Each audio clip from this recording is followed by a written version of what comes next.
Good morning everyone.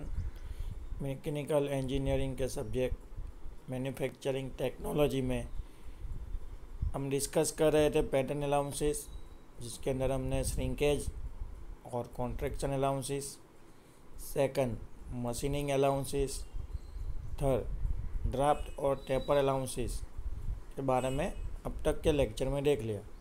आज हम lecture के अंदर कवर करने वाले हैं बाकी के लास्ट जो पैटर्न अलाउंसेस है वो। सेकंड लास्ट है डिस्टोर्शन अलाउंसेस एंड लास्ट है रैपिंग और सेक अलाउंसेस। चलिए तो बात करते हैं डिस्टोर्शन अलाउंसेस। इसको बोला जाता है कैम्बर अलाउंसेस भी कहते हैं उसको। The tendency of distortion is not common in all casting. देखिए, कास्टिंग हुए कंपोनेंट में कंपोनेंट के बॉर्डर या फिर उसके कोई पतले सेक्शन, लेंथ वाइज कोई सेक्शन होते हैं, ठीक है, वो टूट जाना या फिर उसके टूटने के जो चांसेस है वो बहुत ही कॉमन है। ठीक है, द कास्टिंग विल डिस्टोरेट और वार्प। द कास्टिंग कंपोनेंट है वो टूट जाएगा या फिर बेंड हो जाएगा। क्यों? क्योंकि ऐसे बहुत सारे रीज़न है जिसकी वजह से कास्टिंग किया हुआ कंपोनेंट टूट जाएगा या फिर बेंड हो जाएगा। तो पहला है, अगर आप किस चीज़ का ध्यान नहीं रखोगे तो वो टूट जाएगा, बेंड हो जाएगा। It is of irregular shape. ठीक है, अगर वो इरेगुलर शेप में होगा तो जब आप उसको मोल्ड से निकालोगे या फिर कास्टिंग के दौरान उसको हैंडलिंग करोगे, ठीक है, तब वो टूट सकता है। It is of V shape. अगर वो वी शेप में है, सीधा वी शेप में होगा या फिर उल्टा वी शेप में होगा, तो ये जो पोर्शन है जहाँ पे जॉइंट है वहाँ से उसके टूटने के या फिर वार्प होने के चांसेस बढ़ जाएंगे। The arm having unequal thickness. अगर 3-4 आर्म है, 2 आर्म वाला पोर्शन है, लेफ्ट राइट अप डाउन, और अगर वहाँ पे अनइक्वल थिकनेस होगी, थिकनेस अगर सही नहीं होगी, राउंड सेक्शन नहीं होगा, तो भी उसके डिस्टोरेट होने के चांसेस ज़्यादा है। एग्जाम्पल देखते हैं, one portion of the casting cool at faster rate and then other. जैसे कि नीचे आप कंपोनेंट देख सकते हैं, ये वाला, ठीक है, यू शेप में कोई कंपोनेंट है। अगर ये वाला पोर्शन थोड़ा जल्दी ठंडा होता है और इस वाले पोर्शन को ठंडा होने में समय लगेगा, या फिर उसको इस सेक्शन में डिवाइड कर दो सेंट्रल लाइन से, ठीक है, ये वाला पोर्शन जल्दी ठंडा हो जाएगा, इसको ठंडा होने में टाइम लगेगा, तो भी जहाँ जॉइंट लगा है वहाँ से उसके डिस्टोरेट होने के चांसेस बढ़ जाएंगे। ठीक है, फिर अनइक्वल लेंथ या फिर अनइक्वल थिकनेस की वजह से आप देख सकते हैं कि बाजू में किस तरीके से कंपोनेंट वार्प का डिस्टोरेट हो चुका है, वो आपको फिगर के अंदर देखने को मिलेगा। ठीक है, तो क्या करना चाहिए इसके सॉल्यूशन पे? To eliminate this defect, an opposite distortion is provided on the pattern so that the effect is balanced and correct shape of casting is produced. इस चीज़ को, इस डिफेक्ट को अगर सॉल्व करना है, एलिमिनेट करना है, तो क्या करना है? तो अगर आपको लग रहा है कि ये वाले जो 2 कॉर्नर है वो डिस्टोरेट हो सकते हैं, तो उसकी ऑपोजिट साइड पे क्या करना है आपको? पैटर्न के ऊपर पहले से ही इफेक्ट को बैलेंस करने के लिए डिस्टोर्शन या फिर कैम्बर अलाउंसेस प्रोवाइड कर देने। कहाँ पे? पैटर्न के अंदर। जिस शेप को आप कास्टिंग करना चाहते हो उस शेप के पैटर्न के ऊपर पहले से ही ऑपोजिट डायरेक्शन में बैलेंसिंग के लिए आपको अलाउंसेस प्रोवाइड कर देने हैं, जिसको बोला जाता है डिस्टोर्शन और camber allowances. The amount of distortion allowances varies from 2 mm to 20 mm. Change होते रहते हैं। रेंज दी गई है कि अगर आप डिस्टोर्शन अलाउंसेस प्रोवाइड कर रहे हैं तो उसको आपको देना है कितनी रेंज में, 2 mm से 20 mm तक, एज पर दी साइज़। आपके कंपोनेंट की जो साइज़ है उसके अकॉर्डिंगली उसको आप लोग 2 mm से 20 mm तक डिस्टोर्शन अलाउंसेस प्रोवाइड कर सकते हैं। Shape and casting material refers, ठीक है, आपका कंपोनेंट का साइज़, कंपोनेंट का शेप और कास्टिंग मटेरियल के अकॉर्डिंगली आप डिस्टोर्शन या फिर कैम्बर अलाउंसेस 2 mm से 20 mm के बीच में दे सकते हैं। बाकी डिटेल आप फिगर में देख सकते हैं किस तरीके से वार्पिंग हो जाता है, डिस्टोर्शन हो जाता है। ओके, लास्ट जो अलाउंसेस है वो है रैपिंग और shake allowances. When the pattern is to be taken out from the mold, it is first wrapped or shrunk by sticking it with a wooden pieces from side to side। क्या किया जाता है कि अगर हमने एक sand के mould के अंदर कुछ इस तरीके का पैटर्न, लकड़ी का जो पैटर्न है, इस तरीके से हमने इसको अंदर कंप्रेसिव फोर्स दबा के डाला हुआ है, तो इसको निकालने से पहले क्या किया जाता है तो कि यहाँ पे और यहाँ पे एक लकड़ी का टुकड़ा लेके क्या किया जाता है, इसके ऊपर हम लोग मारेंगे, पैटर्न के ऊपर क्या करेंगे, हल्के से लकड़ी के टुकड़े को मारेंगे, ठोकेंगे, ठीक है, जिससे क्या होगा कि इसकी जो बॉर्डर है जो सैंड के साथ चिपकी होगी वो थोड़ी वहाँ से जो स्टिकिंग हो गया होगा, स्ट्राइकिंग हो गया होगा, वो वहाँ से निकल जाएगा और लकड़ी जो मिट्टी के साथ चिपकी होगी वो निकल जाएगी। फिर आप लोग क्या करो तो पैटर्न रिमूवल के लिए, पैटर्न के रिमूवल के लिए यहाँ पे और यहाँ पे छेद होंगे, हॉल होंगे, जिसके अंदर स्क्रू डालिए और उसको क्या कर लीजिए, थोड़ा पकड़ के सेक कीजिए, थोड़ा लेफ्ट, थोड़ा राइट, थोड़ा इधर और थोड़ा इधर, उसको थोड़ा सेक करिए, यानी हिलाइए डुलाइए, और फिर क्या कर लीजिए, हल्के से ऊपर खींच लीजिए, ठीक है। तो ये जो पूरी हमने प्रोसेस की है ना, उसको लकड़ी से ठोका पैटर्न को, फिर स्क्रू डाल के उसको लेफ्ट राइट अप डाउन हिलाया, तो ये सारी प्रोसेस कहलाती है रैपिंग और शेक। अब जब आप ये रैपिंग और शेकिंग करते हैं तो लकड़ी की पैटर्न या फिर कोई भी पैटर्न है वो सैंड के अंदर क्या होगी, थोड़ी बहुत हिलेगी डुलेगी, जिससे उसके जो डायमेंशन है उसमें थोड़ा फ़र्क क्रिएट हो जाएगा, डिफरेंस क्रिएट हो जाएगा, ठीक है।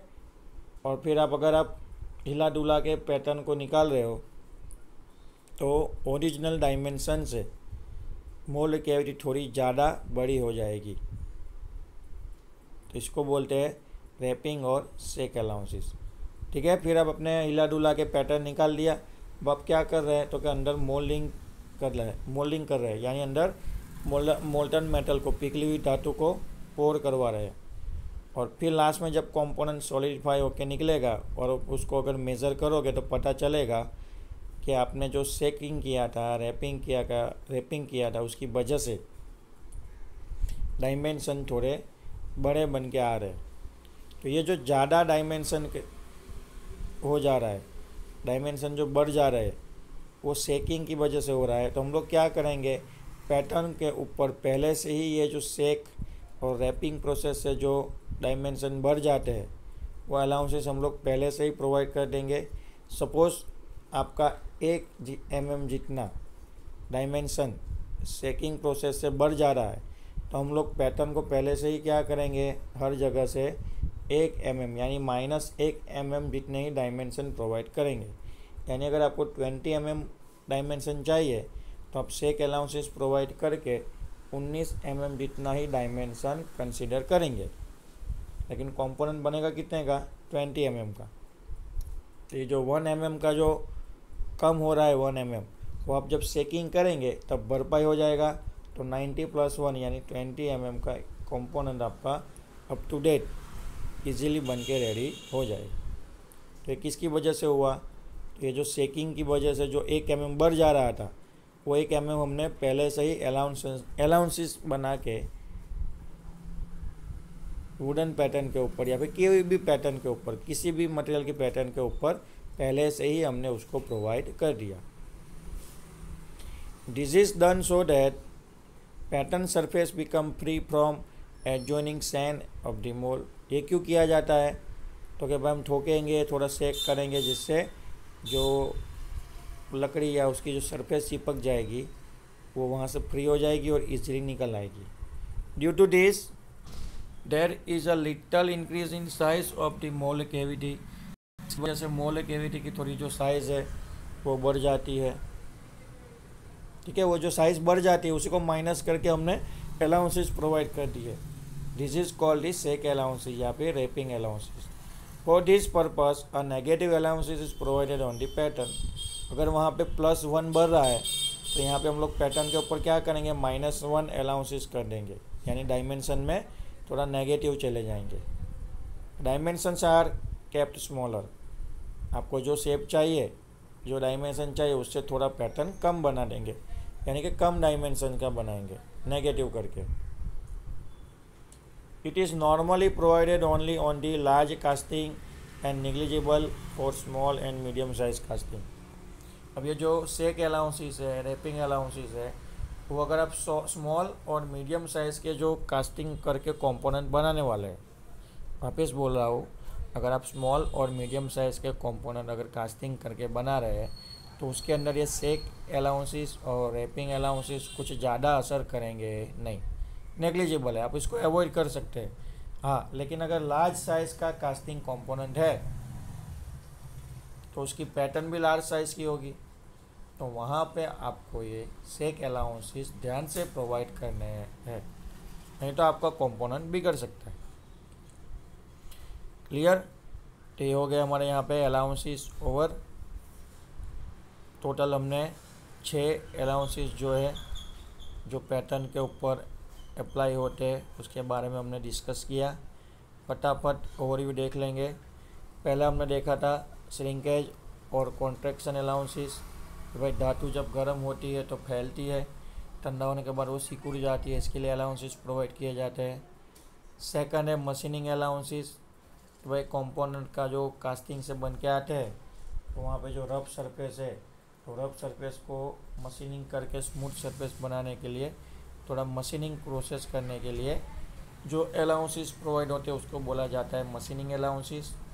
फिर हमने लास्ट लेक्चर में देख लिया ड्राफ्ट और टेपर अलाउंसेस, कि भाई पैटर्न को सैंड मोल्डिंग्स के या फिर सैंड मोल्डिंग करके जो हम कास्टिंग प्रोसेस करते हैं वहाँ पे हमने सैंड के बीच में जो हमारी वुडन पैटर्न को हमने एग्जीक्यूट किया है तो उसको वहाँ से इजीली निकालने के लिए for the easy removal of the pattern from the sand moulding वहाँ पे हमने ड्राफ्ट और टेपर अलाउंसेस प्रोवाइड किए थे। और आज के लेक्चर में हमने देख लिया कि भाई डिस्टोर्शन अलाउंसेस क्या होते हैं, और लास्ट में हमने देख लिया रैपिंग और सेक अलाउंसेस। क्लियर? तो ये जो चीज़ें हैं 6 अलाउंसेस आपको याद रहने चाहिए, कंपलसरी जीटीयू में आएगा। चलिए आगे बढ़ते हैं। नेक्स्ट जो हमारा क्वेश्चन है वो है टाइप ऑफ पैटर्न। भाई कितने कितने तरह की पैटर्न्स है वो यूज़ होती है। The type of pattern to be used for particular casting will depend on the following factor. बहुत तरह के, जैसे कि 5 या 6 हमने पैटर्न के मटेरियल देखे थे, ठीक है। फिर हमने अलाउंसेस देख लिए। अब हम डिस्कस करने वाले कि भाई कौन से प्रकार की pattern, types of pattern available है। लेकिन उससे पहले हम लोग देखेंगे ये जो पर्टिकुलर जो हम लोग कास्टिंग प्रोसेस करते हैं उसमें से हम लोग अलग अलग सिलेक्टिव मटेरियल से कुछ सिलेक्टेड कंपोनेंट रेगुलरली जो हम बनाते हैं, ठीक है। तो किस कंपोनेंट के लिए, कौन से मटेरियल के लिए कौन से टाइप की पैटर्न, ठीक है, फिर उसके लिए किस तरीके की कास्टिंग मेथड यूज़ होंगी, तो वो कुछ फैक्टर दिए गए हैं जिसके बारे में हम लोग पहले डिस्कस कर लेते हैं। फिर हम लोग मूव करेंगे टाइप्स ऑफ पैटर्न के ऊपर। तो पहला जो है वो है quality of casting to be produce. आपको अगर पैटर्न सिलेक्ट करनी है, ठीक है, अपने कंपोनेंट के लिए, तो आपको पहले क्या ध्यान में रखना पड़ेगा, quality of casting to be produce. आप किस क्वालिटी का कास्टिंग कंपोनेंट प्रोड्यूस करने वाले हैं वो, इन शॉर्ट याद रखिए का क्वालिटी। सेकंड है size and shape of casting, किस साइज़ का कंपोनेंट है और शेप क्या है, स्मॉल मीडियम लार्ज साइज है, सिंपल शेप है या फिर कॉम्प्लिकेटेड शेप है, वो याद रखिए या फिर ध्यान में रखिए। Type of moulding method, hand moulding करने वाले हैं या फिर मशीन मोल्डिंग करने वाले हैं। और लास्ट में है डिज़ाइन ऑफ कास्टिंग, तो भाई कास्टिंग की खुद की डिज़ाइन कैसी है वो, ठीक है। तो quality, size, shape and design and type of moulding method, ऐसे 3 चीज़ों को ध्यान में रखना है जिससे आप लोग अपने कंपोनेंट के लिए, कास्टिंग के लिए किस टाइप की पैटर्न यूज़ करने वाले हैं वो आपको पता चल जाएगा। क्लियर? तो यहाँ तक रखते हैं आज के लेक्चर में। टाइप्स ऑफ पैटर्न है उसको हम लोग नेक्स्ट लेक्चर में डिस्कस करेंगे विथ डिटेल। क्लियर? तब तक के लिए थैंक यू।